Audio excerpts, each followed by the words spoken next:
کیا اللہ کے پاس بیٹے نہیں ہیں؟ کیا بیٹیاں نہیں ہیں؟ کیا وہ شادی نہیں کرا سکتا تمہاری؟ کیا وہ تمہیں مال نہیں دے سکتا؟ کیا تمہیں مال و سر نہیں دے سکتا؟ کیا تمہیں کوٹھیاں نہیں دے سکتا؟ تمہیں امیر نہیں کرا سکتا؟ تمہیں گاڑی نہیں دے سکتا؟ تمہیں اچھی اچھی نوکری نہیں دلوا سکتا؟ سب کچھ جب دے سکتا ہے وہ تو ان الارض للہ، تمام زمین اللہ کے لیے ہے۔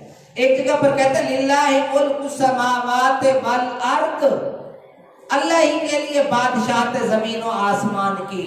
ایک جگہ فرماتا ہے للہ میراث السماوات والارض، اللہ ہی کے لیے زمین و آسمان کی میراث یا ملکیت۔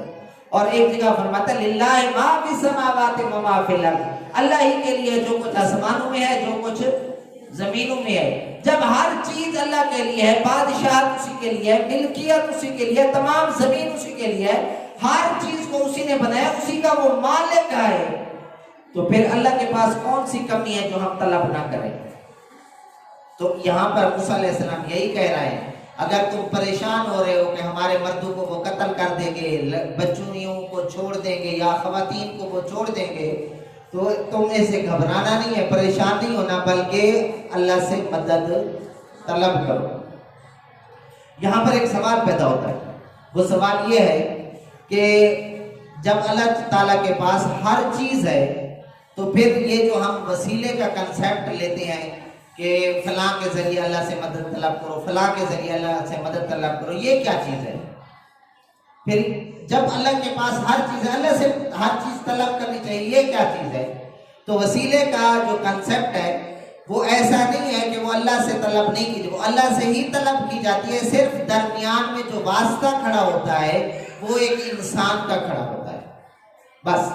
باقی یہ نہیں ہے کہ ہم اس انسان سے کہتے ہیں آپ ہی سب کچھ کریں، یہ نہیں ہوتا، اس انسان کے ذریعے اللہ تک پہنچنا ہوتا ہے، اس انسان نیک انسان کے ذریعے اللہ تک رسائی حاصل کرنا ہوتا ہے۔ اور وسیلہ پھر دو قسم، پہلے بھی ایک دن میں نے بات کی تھی کہ وسیلہ دو طرح کا ہوتا ہے، ایک ہوتا ہے نیک انسان کا، ایک ہوتا ہے نیک اعمال کا۔ نیک اعمال میں کسی کو بھی اختلاف نہیں ہے کہ وسیلہ جائز ہے یا ناجائز ہے۔ نیک اعمال میں یہ جو ہمارے چار مسلک ہمارے ملک میں پائے جاتے ہیں، چاروں مسالک اس بات پر اتفاق کرتے ہیں کہ نیک اعمال کا وسیلہ جائز ہے۔ بخاری کی مشہور روایت ہے، مسلم میں بھی وہ حدیث ہے، مسلم میں وہ حدیث ہے، اس میں کہا گیا کہ وہ تین انسان سفر کر رہے تھے تو ان کے طوفان اور آندھی آ گیا، ان تینوں نے اب غار میں پناہ لی، جب وہ پہنچے تو اوپر سے ایک بڑا پتھر لڑکا اور وہ غار کا منہ بند ہو گیا۔ تو اندر بیٹھے ہوئے ان میں سے ایک کہنے لگا کوئی نیک عمل کا وسیلہ اللہ کو پیش کرے، شاید یہ پتھر ہٹ جائے۔ تو ان میں سے ایک نے کہا میرے والدین بوڑھے ہیں، میں بکریاں چراتا ہوں، بکریاں چرانے کے بعد یہ مسئلہ ہوتا ہے کہ میں جب واپس آتا ہوں میرے ماں باپ ایک دن سو گئے تھے، پہلے میرا معمول یہ تھا کہ میں بکریوں کا دودھ دو کر پہلے والدین کو پیش کیا کرتا تھا، لیکن ایک دن اتفاق ہوا کہ میرے والدین سو گئے، میں نے بکریوں کو دھونے کے بعد میں اپنے والدین کے سرانے آیا، میری ماں کو نیند تھی، میں ساری رات کھڑا رہا، میرے جو بیٹے ہیں وہ میرے پاؤں کو لپٹتے رہے، دودھ کے لیے ترستے رہے، پھر بھی میں نے دودھ اپنے بچوں کو نہیں دیا، کسی کو نہیں دیا، میں اپنی ماں کے لیے لے کے کھڑا رہا۔ صبح ہو گئی، اے اللہ اگر یہ میرا عمل تیری بارگاہ میں قبول ہے تو اس کے ذریعے اس پتھر کو ہٹا دے، تو کچھ پتھر سرک گیا۔ پھر اسی طرح دوسرا، اس نے کہا کہ میں اپنی کزن سے پیار کرتا تھا، اس کی محبت میں گرفتار ہو گیا، پھر وقت چلتا رہا، میں نے اسے گناہ طلب کیا، اس نے کہا مجھے 100 اشرفیاں دو، تو پھر میں نے ایسے جیسے 100 اشرفیاں 100 سونے کے سکے 100 اکٹھے کیے، اکٹھے کرنے کے بعد میں نے اس کو دیے۔ جب میں گناہ پر قادر ہوا، قادر ہونے کے بعد میں اس کے قریب پہنچ گیا، گناہ کرنے کے لیے بالکل تیار تھا، اس نے مجھے یہ جملہ کہا کیا تو اللہ سے ڈرتا نہیں ہے؟ تو جب یہ بات ہوئی تو میں اللہ سے ڈر گیا، اے اللہ میں واقعی تجھ سے ڈر گیا ہوں اور اس لیے میں نے وہ گناہ نہیں کیا، تو اس نیک عمل کے صدقے میں یہ پتھر ہٹا دے۔ پتھر اور بھی کچھ سرک گیا، اور جو لوگ گناہ کرنے پر قادر ہوتے ہیں اور گناہ نہیں کرتے ان کے لیے اللہ فرماتے ہیں سورۃ الرحمن میں وَلِمَنْ خَافَ مَقَامَ رَبِّهِ جَنَّتَانِ، جو بندہ اپنے رب کے ہاں کھڑا ہونے سے ڈر گیا. جنتان 2 جنتیں، کتنی؟ جنتان تسنیہ کا صیغہ ہے. آپ تقریباً لوگ سارے جانتے ہیں جنتان تسنیہ کا صیغہ ہے. تسنیہ میں 2 چیزیں ہوتی ہیں. جنتان 2 جنتیں عطا فرماؤں گا.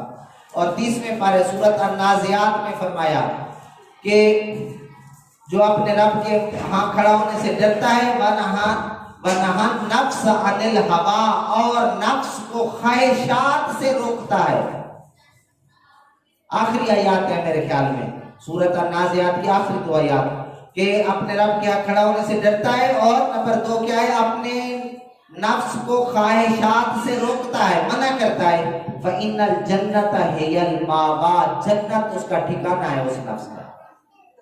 تو دیکھیں، تو یہاں پر یہ تیسری بات بتا کے بات کو ختم کرتا ہوں. دیکھیں تیسری بات جو رکھی گئی، اس بندے نے کہا کہ میرے پاس ایک مزدور مزدوری کرنے کے لیے آیا.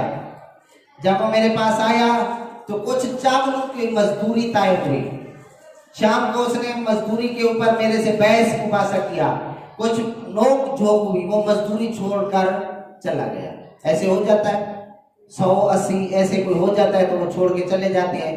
تو وہ چھوڑ کے چلا گیا. میں نے وہ چاول کاشت کروایا، چاولوں کی آمدنی سے پھر میں نے اس سے گائے لی. پھر اس گائیوں سے ایک گائے کا بڑا ریوڑ تیار ہو گیا.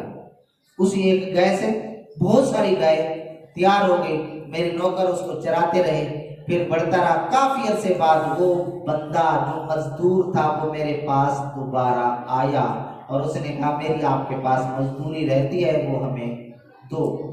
تو میں نے کہا وہ سامنے جو گائیوں کا ریوڑ چل رہا ہے وہ تمہارا ہے. وہ حیران کھڑا رہا. اس وقت چاولوں کے اوپر تو یہ کہہ رہا تھا، اور تھوڑے سے پیسوں کی خاطر تو یہ کر رہا تھا، آج تو مجھے ریوڑ دے رہے، یہ کیا بات ہے؟ میں نے کہا میں نے ایسے ایسے کیا تھا، اس طرح یہ گائے تیار ہو گئی، پھر ریوڑ تیار ہو گیا، آج یہ ساری گائے تیری ہے. تو اگر یہ کام اے اللہ میں نے تیری رضا کی خاطر کیا ہے تو اس کو ہٹا دے. تو پورے کا پورا بڑا پتھر غار کے منہ سے ہٹ گیا. یہ ہے نیک اعمال کا وسیلہ. نیک بندے کا وسیلہ 2 طرح سے ہوتا ہے، یاد رکھیں میری بات. نیک بندے کا وسیلہ 2 طرح سے ہوتا ہے. ایک یہ ہوتا ہے کہ آپ نیک بندے کے پاس جاتے ہیں اور کہتے ہیں اللہ سے دعا کر دے، یہ وسیلہ ہے. آپ خود دعا نہیں کر سکتے کیا؟ کر سکتے ہیں نا، لیکن اس کے باوجود آپ اس نیک انسان سے دعا کراتے ہیں، یہ بھی وسیلہ ہے.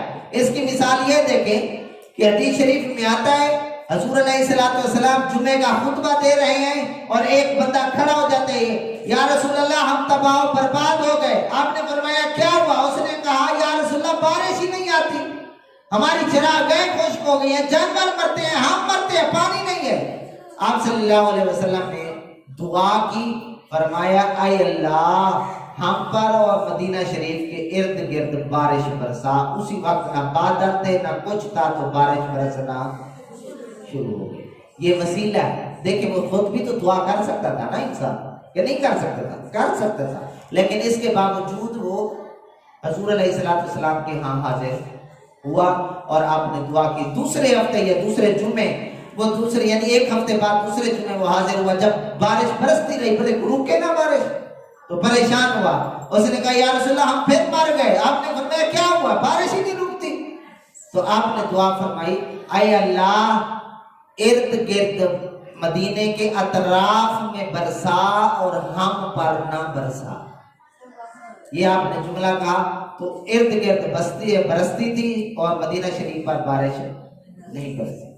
تو دیکھیں یہ ایک وسیلے کی میں نے مثال دی ہے. نیک انسان سے دعا کرانا بھی ایک وسیلہ ہوتا ہے. ایک وسیلہ نیک انسان کے یہ بھی ہوتا ہے کہ جیسے نیک اعمال کا وسیلہ آپ دے کر دعا کرتے ہیں نا کہ اے اللہ میری اس نماز کے طفیل میرے گناہوں کو معاف فرما. اسی طرح آپ یہ بھی کہہ سکتے ہیں کہ نیک انسان کے طفیل میرے گناہوں کو معاف فرما۔ تو یہ ایک سوال پیدا ہوتا ہے کہ نیک انسان کا وسیلہ کہاں سے پھر جائز ہے؟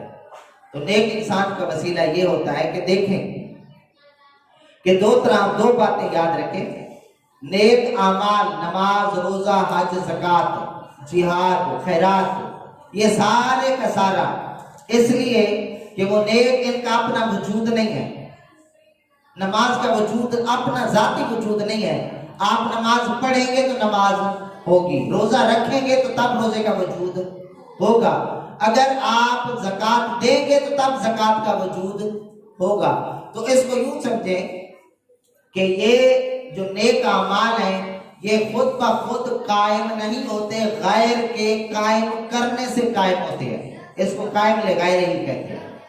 اور اس کے مقابلے میں جو نیک انسان ہے جیسے انبیاء ہو گئے جن کا پکا یقین ہے کہ یہ واقعی نیک ہیں، معصوم ہیں، پاک ہیں، تو جن کے بارے میں پختہ یقین ہے کہ یہ نیک اور پاک ہیں، تو ان کے بارے میں یہ ہے کہ وہ قائم لذات ہی ہے۔ تو ہمیشہ یہ بات یاد رکھیں کہ ایک چیز قائم لذات ہی ہو گئی، دوسری قائم لغیر ہی ہو گئی۔ قائم لغیر ہی کا آپ وسیلہ ماننے کو تیار ہیں جو دوسروں کی وجہ سے قائم ہے، تو قائم لذات ہی وہ سے افضل ہے، پھر وہ تو خود بخود قائم ہے، تو لہذا اس کا وسیلہ ماننے میں کیا حرج ہوتا ہے؟ جیسے قائم لغیر ہی کا وسیلہ آپ مانتے ہیں اسی طرح اس سے افضل۔ دیکھیں آپ کا نیک عمل پتہ نہیں قبول ہوتا ہے یا نہیں ہوتا، یہ بھی آپ کو پتہ نہیں ہے کہ آپ کا نیک عمل، نماز، روزہ، حج، زکوٰۃ منہ پہ مار دیے جاتے ہیں یا اللہ قبول کرتا ہے۔ اس کے برعکس نیک آدمی جیسے انبیاء ہیں، شہداء ہیں، صدیقین ہیں، صالحین ہیں، ان کو تو اللہ نے مقبول ترین بندہ بنا لیا ہے۔ جب ان کو بنا لیے تو پھر ان کا وسیلہ کیوں کر جائز نہیں ہو سکتا؟ تو لہٰذا جیسے قائم لغیر ہی نیک اعمال کا وسیلہ دینا جائز ہے، ویسے ہی قائم لذات ہی کا وسیلہ دینا بھی جائز ہے، کوئی حرج والی بات نہیں ہے۔ اس میں صرف اگر اختلاف ہے تو اہل حدیثوں کو اختلاف ہے کہ وہ قائم لذات یعنی نیک انسان کے وسیلے کے قائل نہیں ہے، باقی نیک اعمال، خیرات، ہر چیز کے وسیلے کے قائل ہیں۔ تو بہرحال مجھے اس سے کوئی حرج نہیں ہے کہ وہ کس کو مانتے ہیں کس کو نہیں مانتے، لیکن اتنی بات یہ ہے جو میں تسلیم کرتا ہوں وہ میں نے آپ کے سامنے رکھ دی ہے۔ اب بات میں عرض کر رہا تھا موسیٰ علیہ السلام کی قوم کی۔ موسیٰ علیہ السلام نے یہ جملہ کہا، استعینوا باللہ، تم اللہ سے مدد طلب کرو۔ دوسرا جملہ کہا واسبروا، صبر کرو۔ یاد رکھیں اللہ سے مدد طلب کرتے ہیں نا تو بندے کو بڑی جلدی ہوتی ہے، جی میرا کام ہی نہیں ہو رہا، 8 دن ہو گئے میں دعا کرتے کرتے، 8 دن ہو گئے اللہ سے مدد طلب کرتے کرتے، میرا کام ہی نہیں ہو رہا۔ یہی بنی اسرائیل کو موسیٰ علیہ السلام سکھا رہے ہیں یہی والا مسئلہ کہ صرف مدد طلب کرنا اور اس کے اوپر شور برپا کر دینا درست نہیں ہوگا۔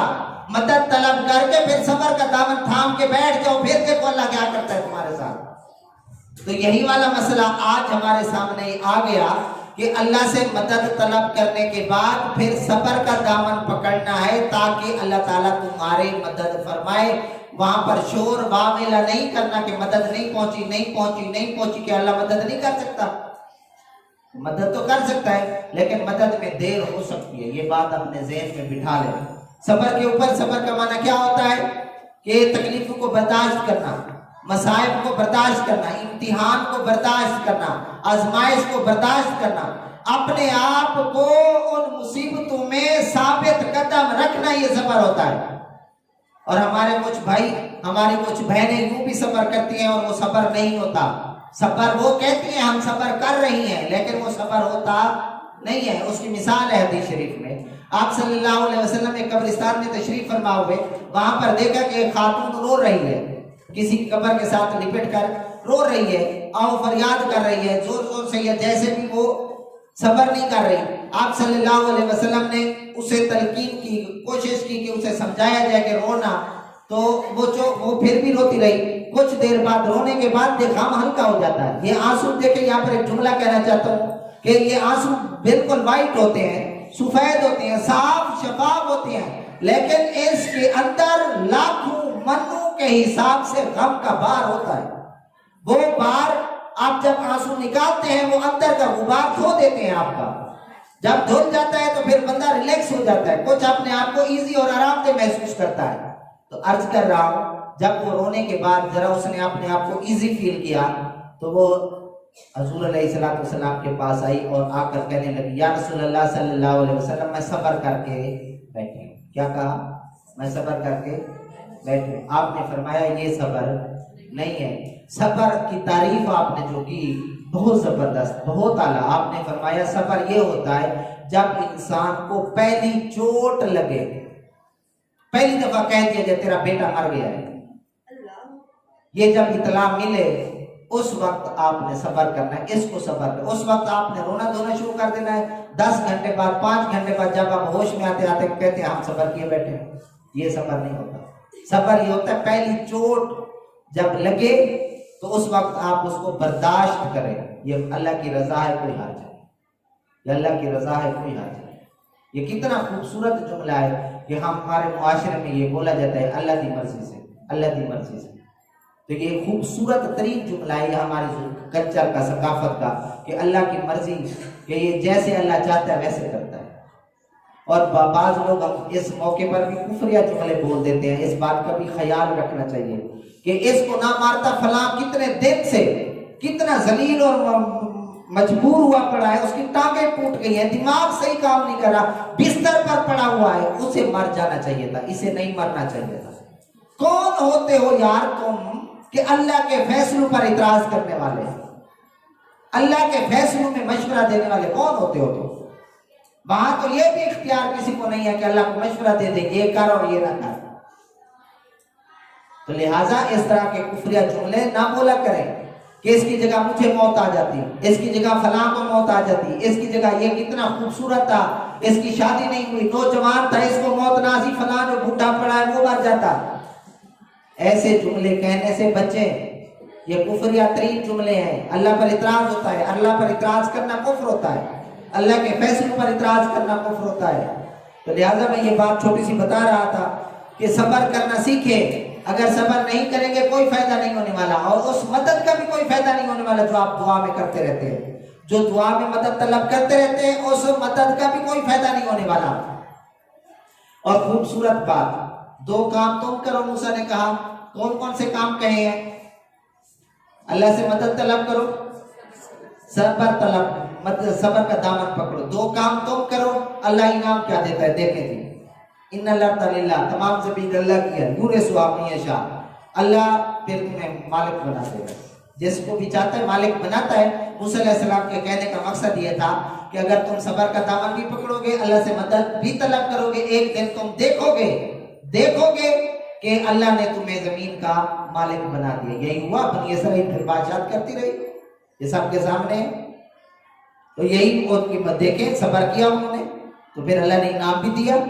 اور دوسرا یہ تو دنیاوی انعام تھا نا، زمین میں زمین کا مالک بنانا یا وارث بنانا، اور دوسرا انعام خوبصورت انعام العاقبۃ للمتقین، اور اچھی آخرت للمتقین، پرہیزگاروں کے لیے ہوتی ہے۔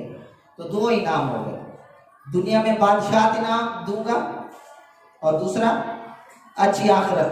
یہ 2 انعام خوبصورت ترین انعام ہے، خوبصورت ترین انعام ہے، اس انعام کا کوئی انکاری نہیں ہے۔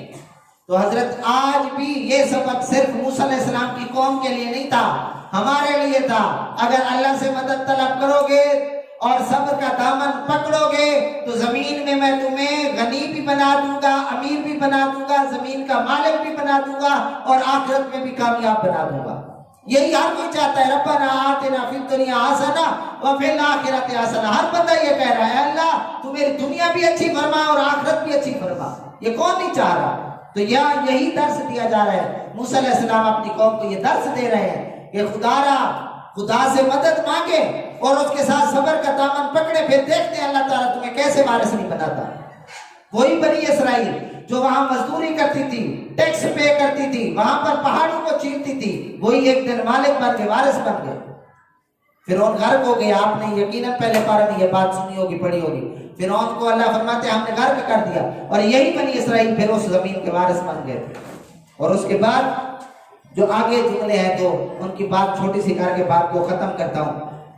جب یہ بات سنی، کنہوں نے سنی؟ موسیٰ علیہ السلام کی قوم نے. انہوں نے ایک جملہ کہا، موسیٰ وہ دھمکیاں دے رہا ہے، کہتا ہے میں تمہارے مردوں کو قتل کر دوں گا، تمہاری عورتوں کو زندہ چھوڑ دوں گا، وہ دھمکیاں دے رہا ہے، اور آپ کے آنے کا پھر کیا فائدہ ہوا؟ آپ کے آنے سے پہلے یہی کچھ یہی کر یہ اشر ہمارا کرتا رہا، اور آپ کے آنے کے بعد بھی ایسا. تو موسیٰ علیہ السلام نے دوسرا لفظ بولا، سمجھے قرآن کے بیان کو، قال عسیٰ ربکم ان یہلک عدوکم، پریشان نہ ہو، گھبراؤ نہیں، ان قریب تمہارا دشمن اللہ ہلاک کر دے گا. یہی ہوا. پورا فرعون اور اس کی آل فرعون، فرعون اور اس کے آل فرعون، پورے قبطی، ایک قول کے مسارے قول نہیں نقل کرتا، ایک جو سب سے میکسیمم قبطی 9 لاکھ تھے، پورے 9 لاکھ کی فوج کو اللہ نے سمندر میں غرق کر دیا، اور اس فرعون کو سمیت. اور 7ویں پارے میں یہ بات ہم پڑھ چکے ہیں کہ 7ویں پارے میں کہا کہ فرعون کو کی لاش کو ہم نے باقی والے لوگوں کے لیے نشانی کے طور پر باقی رکھ دیا. آج تک اس کی لاش جسم پڑا ہوا ہے مصر میں، آج تک ضائع نہیں ہوا، ختم نہیں ہوا. کہ دیکھو عبرت حاصل کرو، وہی فرعون جو خدا ہی دعویٰ کرتا تھا آج تک پڑا ہوا ہے بے یار مددگار، کیا کر لے گا؟ تو یہی اللہ دیکھیں موسیٰ علیہ السلام نے کیا پھر تسلی، جب انہوں نے یہ کہا نا آپ کے آنے سے پہلے ہمارا یہ عاشر کرتا تھا، آپ کے آنے کے بعد بھی اگر ایسا کرے تو پھر کیا فائدہ ہوا آپ کا؟ موسیٰ علیہ السلام نے کہا نہیں ایسی بات نہیں ہے، بالکل ایسا نہیں ہے. انہوں نے کیا کہا؟ ان قریب تمہارا رب تمہارے دشمن کو کیا کرے گا؟ ہلاک کر دے گا. اور اس کا جواب پہلے آپ پڑھ چکے ہیں کہ اللہ نے پھر فرعون اور آل فرعون کو غرق کر دیا.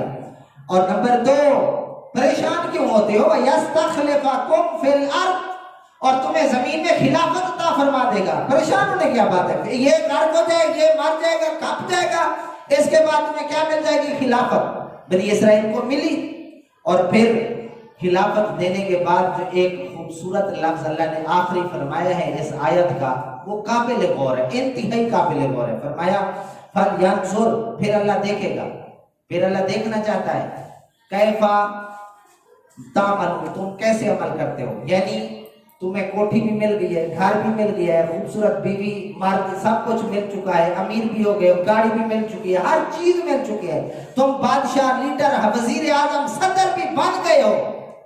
پھر اللہ یہ دیکھے گا کیفا تعملون، تم عمل کیسے کرتے ہو، یہ دیکھے گا. یہ چیک اینڈ بیلنس اس کے پاس موجود ہے، وہ دیکھے گا. تو یہی والی بات حضرت موسیٰ علیہ السلام اپنی قوم کو سمجھا رہے ہیں. صرف خلافت لے کر، زمین کی حکمرانی لے کر خوش نہیں ہونا، پھر اللہ تمہارے اعمال کو دیکھے گا. جیسے 28ویں پارے سورۃ حاشر میں ہے، یا ایھا الذین آمنوا اتقوا اللہ، اے ایمان والو اللہ سے ڈرو. فَلْيَنْظُرْ، ہر نفس کو، وَلْتَنْظُرْ نَفْسٌ مَا قَدَّمَتْ لِغَدٍ، ہر نفس کو دیکھنا چاہیے کہ اس نے کل کے لیے آگے کیا بھیجا ہے. ہر نفس دیکھے، چیک کرے کہ کل کے لیے یعنی قیامت کے دن کے لیے، آخرت کے لیے اس نے آگے کیا بھیجا ہے. یہی ڈیمانڈ ہے اللہ کی کہ نیک اعمال آگے بھیجو، نیک اعمال آگے بھیجو. خلافت دوں تو پھر بھی اسلام سے دور نہ ہو. اور ہمارا جو طور طریقہ ہے انتہائی غلط، کہ جب ہمیں زمین میں امیرت ملتی ہے یا بادشاہت ملتی ہے ہم اسلام سے دور ہوتے جا رہے ہیں. خدا را اسلام سے دور نہ ہوئیے. یہ چند باتیں تھی، اگر کوئی سوال پوچھنا چاہتے ہیں تو پوچھیں.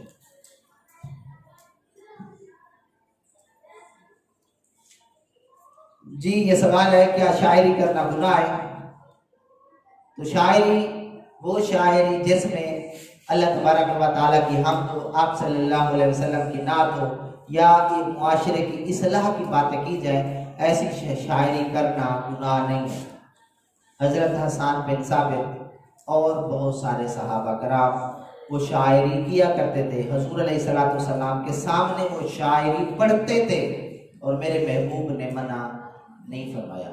اگر اس شاعری میں شرکیہ باتیں، اللہ تعالیٰ کی توہین والی باتیں، اللہ تعالیٰ کو نہ ماننے والی باتیں، نبی کریم یا باقی انبیاء کے بارے میں غلط باتیں ہوں، غلط عقائد ہوں، یا لوگوں کو فساد پر ابھارنا، لوگوں کے یعنی غلط رویے کی طرف مائل کرنا، اس طرح کی باتیں کرنا اگر شاعری میں پائی جائیں گی، اس غلط جملوں اور میننگ کی وجہ سے وہ شاعری غلط ہے.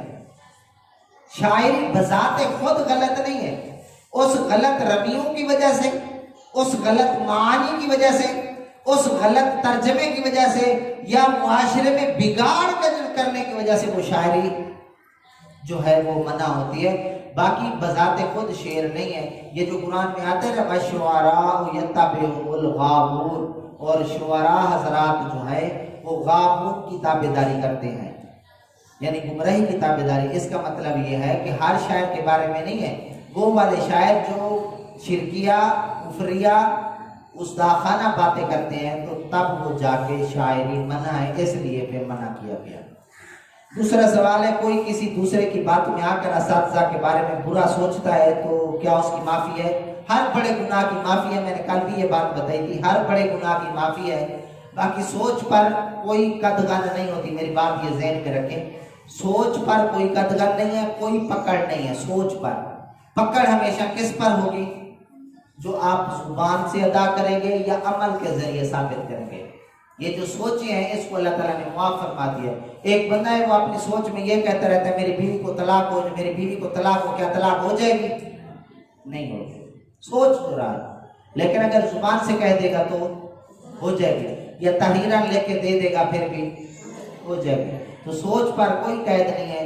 اگر سوچ میں اس نے استاد کی گستاخی کی ہے تو کوئی مسئلے والی بات نہیں ہے. اگر عملاً یا قولاً گستاخی کی ہے تو یہ گناہ ہے، اور گناہار گناہ کی توبہ موجود ہوتی ہے. اگر وہ حقوق اساتذہ کے بارے میں کچھ کہنا یہ حقوق میں سے ہے، اساتذہ سے معافی مانگ لے تو تب بھی معافی ہو جاتی ہے. اور اللہ تعالیٰ اگر اپنی رحمت سے معاف کرنا چاہے تو اس کے آگے کوئی اس کی رحمت بے پایا ہے، بے بہا ہے، کوئی حج والی بات